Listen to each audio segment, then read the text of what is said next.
Power dance group muling namayagpag sa Luxembourg. At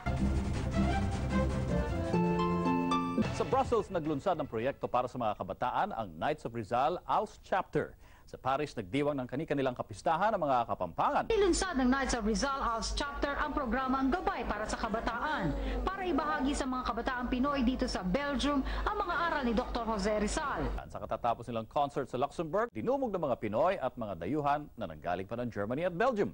May report na si Claire Quizon.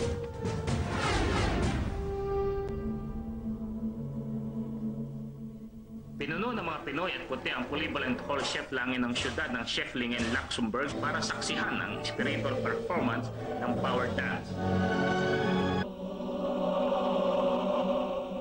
Hinangaan ng mga dayuhan ang kakaibang estilo ng pagsasayaw at interpretasyon ng power dance sa mga musika ng pananampalataya. The show was absolutely great. Lubos ang pasalamat ng power dance sa mainit na pagtanggap ng kanilang show.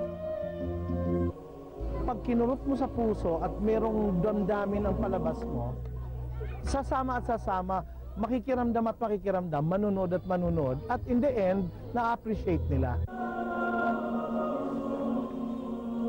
Umaasa ang grupo na lalo pang tatangkilikan ng publiko ang kanilang paraan ng pagpapahayag ng pananampalataya at musika. Para sa Balitang Europe, Berg Quizon, Schefflingen, Luxembourg.